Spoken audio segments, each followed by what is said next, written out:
काम अब बहुत आवश्यक है। निश्चित तौर पर इन लॉकडाउन की एक आर्थिक कीमत देश को उठानी पड़ेगी, लेकिन एक एक भारतीय के जीवन को बचाना, आपके जीवन को बचाना, आपके परिवार को बचाना, इस समय मेरी, भारत सरकार की, देश की हर राज्य सरकार की, हर स्थानीय निकाय की सबसे बड़ी प्राथमिकता है। और इसलिए मेरी आपसे प्रार्थना है और मैं हाथ जोड़ के प्रार्थना करता हूं कि आप इस समय देश में जहां भी हैं वहीं रहे। अभी के हालात को देखते हुए देश में ये लॉकडाउन 21 दिन का होगा, 3 सप्ताह का होगा। और जब मैंने पिछली बार आपसे बात की थी तब मैंने आपसे कहा था कि मैं आपसे कुछ सप्ताह मांगने के लिए आया हूं। आने वाले 21 दिन हर नागरिक के लिए, हर परिवार के लिए बहुत ही महत्वपूर्ण है। हेल्थ एक्सपर्ट्स की माने तो कोरोना वायरस की संक्रमण साइकिल तोड़ने के लिए कम से कम 21 दिन का समय बहुत अहम है। अगर ये 21 दिन नहीं संभले तो देश और आपका परिवार 21 साल पीछे चला जाएगा। अगर ये 21 दिन नहीं संभले तो कई परिवार हमेशा हमेशा के लिए तबाह हो जाएंगे। और मैं ये बात एक प्रधानमंत्री के तौर पर नहीं, आपके परिवार के सदस्य के नाते कह रहा हूं। इसलिए बाहर निकलना क्या होता है ये इन 21 दिनों के लिए भूल जाइए। घर में रहे और एक ही काम करें कि अपने घर में ही रहें। O que se passa no mundo tem mostrado que o grupo de risco é o das pessoas acima dos 60 anos. Então, por que fechar escolas? Raros são os casos fatais de pessoas sãs com menos de 40 anos de idade. 90% de nós não teremos qualquer manifestação caso se contamine. Devemos sim ter extrema preocupação em não transmitir o vírus para os outros, em especial aos nossos queridos pais e avós, respeitando as orientações do Ministério da Saúde. No meu caso particular, pelo meu histórico de atleta, caso fosse contaminado pelo vírus, não precisaria me preocupar. Nada sentiria ou seria, quando muito, acometido de uma gripezinha ou resfriadinho, como bem disse aquele conhecido médico daquela conhecida televisão.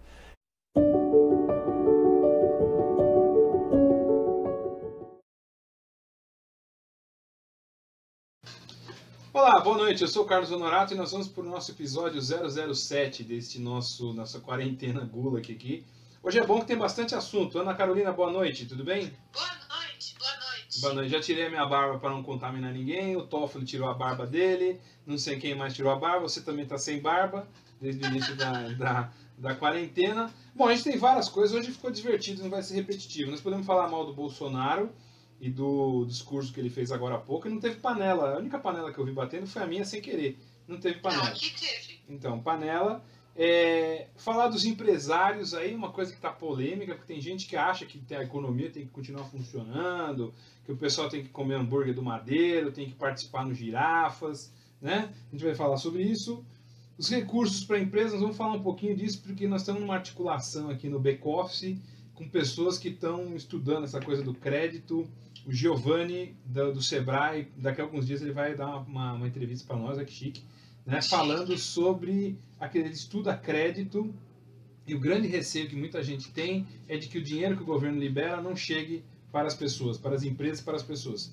E por último, nós vamos falar da notícia boa, né? Boa não, mas começou uma pressão forte, nós começamos uma pressão aqui também, que é do que? De abaixar o salário dessa cambada de gente que está trabalhando, que está em home office. Você imagina a justiça em home office, você imagina o judiciário, o legislativo em home office. Então, os caras estão em casa, né, e agora tem uma proposta séria de reduzir o salário de todo mundo. Não é perseguição, não é que eu odeie esses caras, né? Mas a questão é assim, não dá para você estar num país que tem problemas de saúde e o pessoal está ganhando essa grana toda. Vamos lá, Bolsonaro. O que você achou do pronunciamento do Bolsonaro, Ana Carolina? Excelente, como sempre. Bolsonaro só dando fora. Eu fiquei com uma dúvida, né? Porque você fala para mim assim, não dá para confiar muito em gente que lê discurso, né? Apesar que tem alguns momentos que as pessoas têm que ler discurso mesmo, que você vai fazer um discurso, dependendo da situação. Eu fiquei na dúvida se o Churchill, quando fez aquele discurso espetacular lá da sangue e glória, né? Sangue não, sangue e lágrimas. A única coisa que eu posso oferecer ao povo britânico é sangue e lágrimas. Logo que ele assumiu no parlamento e ocupou espaço para tentar derrotar o Hitler em 1940, quando tudo dizia que a Inglaterra perderia aquilo. Minha dúvida é se aquele discurso ele leu. Talvez ele tenha lido, mas muito provavelmente também foi ele que escreveu. Aí vale. Exatamente. Então, aí já vale. Ele que escreveu. Uma coisa é você ler o que você escreveu, outra coisa é você ler o que outro escreveu. Exato. No caso do Bolsonaro. A sensação que dá é que o Churchill, até porque naquela época não tinha ghostwriter, não tinha internet, não tinha meme, ele não deve ter feito copia e colado do computador, então o discurso dele é um discurso de verdade. Hoje o discurso do Bolsonaro, para quem viu, para quem não viu também não perdeu nada, né? E assim, não é que eu não goste dele, quer dizer, acho que eu não gosto mais dele, nunca gostei também, mas veja bem, o cara perde parte do discurso reafirmando de uma forma ou de outra o eu que estava louco, dizendo que é um resfriadinho. Em algum momento ele falou uma besteira assim, de novo. Não, ele falou uma pérola. O vírus passará. Então, passará? Passará. Ele também, né? E o ponto, assim, ele gastou energia para falar mal da Rede Globo e do Drauzio Varela. Quer dizer, um presidente da República, no meio de uma crise brutal como essa, gasta energia para falar mal do médico, né? Ele tá falando de novo aí na televisão nesse instante, né? E primeiro que ele lê focado daquele jeito assim de quem lê, cuidado com as vírgulas. E assim, não tem cabimento um negócio desse, alguém que ele continua na teimosia. E ele vem junto com uma galera aí, com um monte de empresário, que na minha visão, assim, o vírus, tirando assim a triste possibilidade, duas coisas tristes, a possibilidade de a gente pegar esse negócio e morrer fatalmente, ou passar para alguém que a gente gosta, e a não poder sair nesses dias de outono que estão ficando maravilhosos. São duas coisas absolutamente trágicas, né? Tirando essas duas coisas trágicas, eu acho que quase tudo que o vírus está trazendo para a humanidade tem sido maravilhoso. Está demonstrando quem são as pessoas, como que elas agem, como que o ser humano é um idiota perante uma situação de crise que a gente já teve em outras situações. E o vírus, ele está fazendo com que se descortine quem é quem. E aí você pega hoje e ontem, né, desde aquele áudio do Justus, né, dizendo que estatisticamente só 15% ou 1%, 3% das pessoas morrem. Aí veio na sequência o dono do Girafas. Quer dizer, a gente começa a entender porque a comida do Girafas é tão ruim. Porque se o cara pensa daquele jeito sobre os mortos, o que ele vende para nós ali de arroz e feijão enlatado? Aí você tem o Madeiro, que é um lugar que eu nunca gostei, nada contra, até achava admirável a proposta. E assim, é um empresariado com uma visão tacanha de achar, não pode fechar a economia, que a economia vai matar mais gente do que o vírus. Então fica você. Então se você acha que o vírus não vai matar você, o Justus, vai lá para o hospital das clínicas, atende, ajuda a carregar o pessoal, né? O dono do Madeiro começa a levar hambúrguer para o pessoal, entrega você o hambúrguer. Quer dizer, todo esse pessoal está em casa, está vivendo muito bem, é milionário, deve estar numa quarentena, numa casa aí de 2.000 metros quadrados. Direito deles, eles caras ganham dinheiro para viver assim, então ótimo. Agora, não dá para colocar em dúvida uma situação que o mundo inteiro está vivendo. O presidente da Índia hoje deu a melhor resposta, não foi resposta para eles, porque também não se dignifica disso, mas disse, ou você fica na sua casa, ou você fica trancado 21 dias, ou a Índia vai voltar para trás 21 dias, 21 anos, né? É a mesma coisa, quer dizer, ou esses caras tomam prumo, aguentam 2 semanas, e não estou dizendo que não tem que ter ajuda, né? Aí nós caímos naquele ponto da grana, do dinheiro que o governo tem que destinar, que não sabe o que fazer. Os caras editaram medida provisória errada ontem, hoje já havia algumas lives aí do pessoal do mercado financeiro que também não tem a menor ideia do que vai acontecer, estão segurando 0 a 0 para não perder o trampo também no banco, dizendo que o Guedes já está querendo colocar o cargo à disposição porque ele queria ser ministro do jeito dele. Quer dizer, numa situação como essa, em que você precisa de estadista, talvez ele tenha dificuldade de ficar.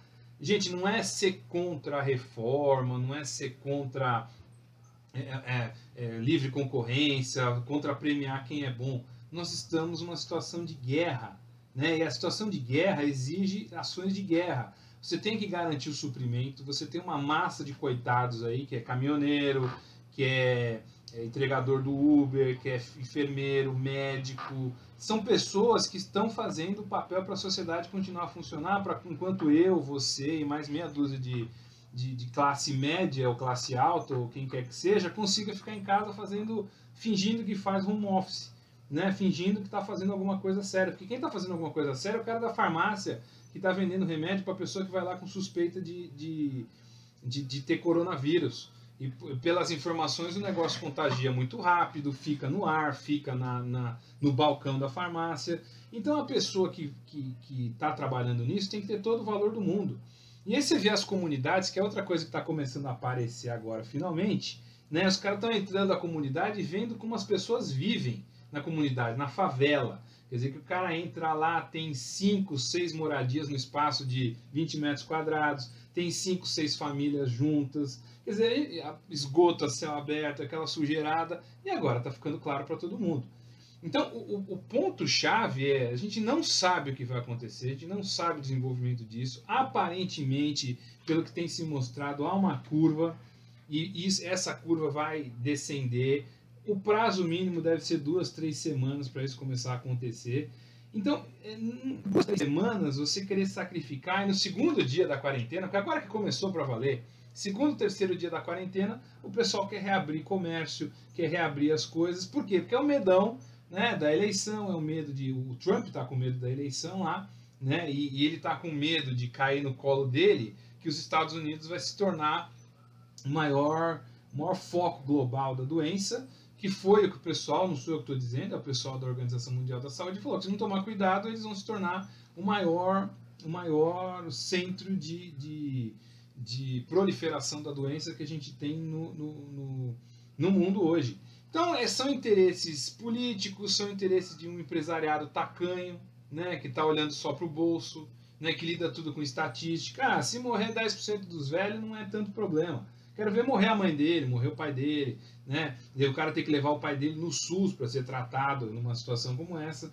Então, tem muita falatório, né? Hoje eu estava vendo alguns canais aí, o pessoal assim, o que você acha? Você acha que tem que parar a economia ou você acha que tem que continuar? Eu não acho nada.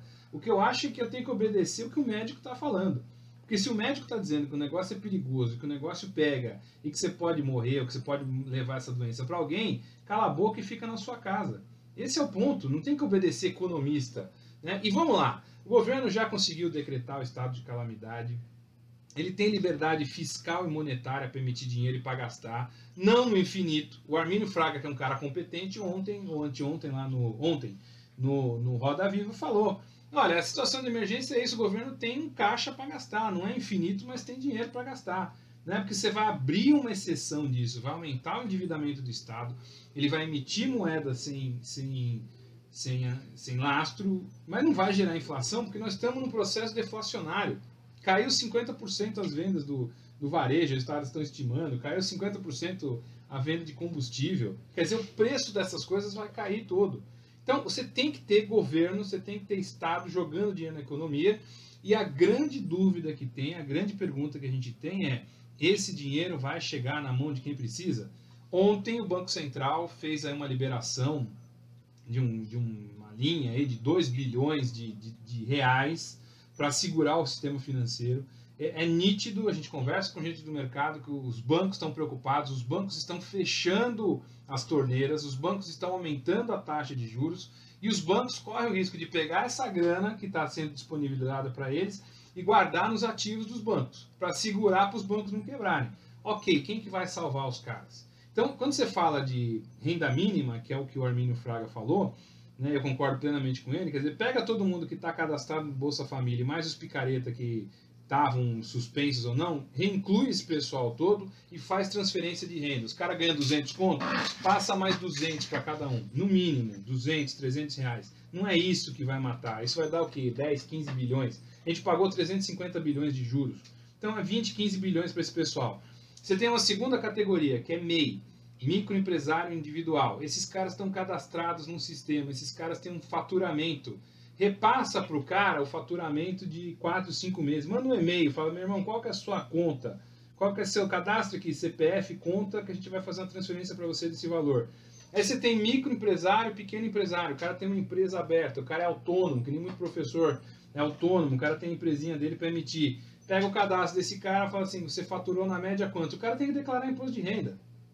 Faz essa média de 4 meses e fala, nós vamos te dar um crédito de 4 meses. Se o cara gastar mal, se o cara for para a Itália, se o cara for para os Estados Unidos, eu duvido que ele vá nesse momento, entendeu? O problema é dele, mas você transferiu essa renda para ele nesse momento. Média empresa e grande empresa vai para o sistema formal, vai para o banco. E os bancos têm que ser pressionados a abrir linhas de crédito para esse pessoal. Para o Madeiro, não vão deixar o Madeiro na mão, mas abre uma linha de crédito para o cara de alguns milhões de reais, com carência de 4 meses e com uma taxa de juros muito baixa. Quem vai garantir isso? Banco Central. Quem vai garantir isso? Governo. Né? É um momento, é um ponto. Né? Você tem fundos aí, você tem reservas financeiras que estão paradas, a gente vai conversar depois com gente que fala sobre isso, que identifica isso dentro do mercado. Você tem fundos que estão parados que podem ser garantia para isso. E mais, não tem dinheiro? Corta o salário dos funcionários públicos. Não é contra os caras, quer dizer, a sociedade aqui vai ter que perder o emprego, a boa parte da população está caindo de renda e você vai deixar a nata do judiciário, a nata do legislativo continuar ganhando 30, 40, 50. Hoje tinha um deputado falando, um dos que fez a proposta, não vi o nome dele, depois eu tento corrigir isso, dizendo que teve juízo ano passado que botou 2,5 milhões no bolso, ganhou uma Mega Sena no bolso com ajuda do paletó, ajuda livro, ajuda isso, ajuda aquilo, para fazer biblioteca bonita para aparecer no YouTube na live. Não dá, entendeu? Então, todo mundo vai ser penalizado com isso. O cara não vai perder o emprego, o cara não vai ter redução eterna de salário, o cara não vai perder a aposentadoria dele, mas a nossa economia vai desabar fortemente. Nossa economia, nossa e do mundo vai desabar fortemente. Ou você tem atitude real de levar dinheiro para essas pessoas, e aí não os liberaizinhos, o pessoal não acordou ainda, e eu não sou comunista socialista, sou a favor de competição, sou a favor de maior entrada de empresas, de capital internacional. Agora, não dá para deixar as pessoas à deriva à míngua. E hoje não é o pobre, não são os 12 milhões de desempregados, desculpa, 12 milhões de desempregados são, mas não é o pessoal do Bolsa Família só que vai ficar na lama. É o cara classe média que mora na Coab pagando 500 conto de apartamento, classe média baixa, vai que seja, mas que paga 500 conto de aluguel e não vai ter dinheiro para pagar. O cara não vai ter dinheiro para pagar 500 conto de aluguel, não vai ter dinheiro para pagar 1.000 conto de aluguel. O proprietário do imóvel não vai receber essa grana. Se bobear, tem um idoso em casa que precisa dessa grana para honrar os seus compromissos. Então você cria uma cadeia de terror. É óbvio, tem setores que não dá para parar. O ministro da Saúde falou isso hoje, quer dizer, não dá para parar transporte, não dá para parar distribuição. Né? Na estrada tem que ter posto de gasolina, tem que ter restaurante para o coitado do caminhoneiro comer. Agora, cabe organizar isso e planejar. Não adianta ir para a televisão para falar que a culpa é do Drauzio Varela. Ana Carolina, desculpe o desabafo. Não, pode continuar. Não, já desabafei. Pergunta alguma coisa. Não, agora eu estou vendo que as escolas também, os pais estão com problema, com dificuldade já para pagar a mensalidade dos filhos e já estão tentando negociação. Então é restaurante, escola que vai começar a ter problema. Pois é, e aí eu tenho que ter um mecanismo de salvar todo esse pessoal. Não é ser comunista, não é ser socialista, nós estamos num evento extraordinário. Quem estuda a Segunda Guerra Mundial sabe que os Estados Unidos cresceram na Segunda Guerra Mundial porque eles colocaram a economia para funcionar, para vender serviços e produtos para a Europa. Eu confesso que eu não tenho os números agora, mas você pega a Alemanha, você pega Inglaterra, eles cresceram demais, porque no período de guerra você não está olhando para a política fiscal, para a política monetária, para a política econômica. Né? O pessoalzinho que não estudou na faculdade, que não estudou história econômica, que só sabe falar de economia com base no Jornaleco, com base no Instituto Mises, com base no Instituto do PT lá. O pessoal só sabe doutrinado por uma situação. Né? Então, a gente está numa situação extraordinária, que nós nunca vivemos na nossa geração, o pessoal que tem 40, 50 anos nunca viveu isso. Né? Se alguém que tiver 100 anos, provavelmente nunca viveu. Talvez tenha pego a crise de 29, né? Mas não pegou o fim da Primeira Guerra Mundial. Nós estamos numa situação de exceção. Situações de exceção exigem exceções. E tem que ser rápido. Nós já estamos no episódio 7. São 7 dias que nós estamos gravando alguma coisa aqui. Que medidas que saíram do governo até agora claras para chegar na ponta? E o problema não é a falta de dinheiro, é como operacionalizar isso. Ah, porque a Caixa liberou mas não sei quantos créditos. Entra no site da Caixa, não está disponível. O Banco do Brasil não está disponível. Entra no Desenvolve São Paulo, aí que o Dorinha colocou também, porque na hora que anunciaram que era para cortar os 40% de salário, o Dória falou, beleza, isso é Bolsonaro, você está com a razão. Entra no site do Desenvolve São Paulo e vê se você já consegue fazer essa transação. Né? Escreve aí, põe no canal, escreve aí, eu consegui pegar dinheiro lá, para a gente ter um mapeamento disso, para a gente ver quem está fazendo ou não. Então, essa emergência, veja, nós estamos no dia 24. Dia 30 tem que pagar salário de um monte de gente. O que esses caras que têm restaurante vão pagar para os funcionários deles? O que os caras da escola vão pagar? O que o cara de uma transportadora vai pagar? O cara que leva as crianças na escola vai receber o quê? Né? Não tem para onde caminhar. Esse é o grande problema que a gente vê. Comente, por favor. Não, acho que você falou muito bem. Se os países de fora já estão tendo os problemas e não estão conseguindo resolver, imagina a gente aqui no Brasil, que falta liderança, que falta um monte de coisa. Falta integração, falta liderança, né? Falta planejamento. Né? Eu acho que eu tenho uma certa sensação, vendo a curva hoje, por exemplo, do crescimento disso, que é meio irreal, porque já tem gente que está dizendo que a gente pode ter um contágio muito maior e tudo mais, mas eu diria que a gente não está chegando tão despreparado para o ponto máximo dessa encrenca, concorda? Agora, a gente vai ser salvo pelas circunstâncias. E acho que o grande ponto agora é botar pressão em cima desse pessoal. A grande vantagem histórica disso, né, para a gente concluir, a gente citou o Churchill aqui. O Churchill, a gente lembra dele. A gente não lembra do Chamberlain. Né? Quem foi o Chamberlain? Foi aquele primeiro-ministro que acreditou num pacto que foi assinado com o Hitler, que o Hitler não invadiria nunca a Inglaterra. Né? Se o Hitler traiu Stalin, você acha que não trairia a Inglaterra, né, o Reino Unido? Outro que a gente não lembra é o presidente da IBM. Né? A gente só lembra de falar mal dele porque ele disse que ninguém teria um computador em casa. A gente precisaria de um computador no mundo. Mas a gente lembra do Bill Gates, que foi o cara que teve capacidade de operacionalizar isso. Então a grande vantagem em momentos de crise como essa é que as lideranças aparecem.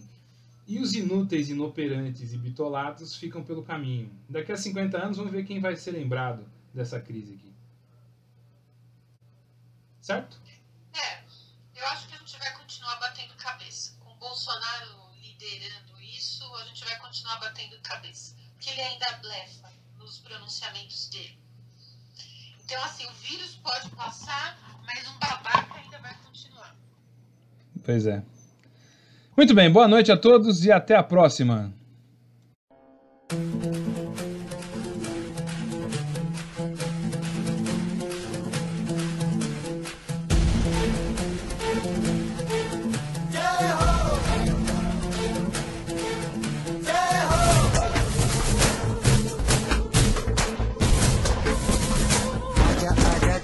Coming.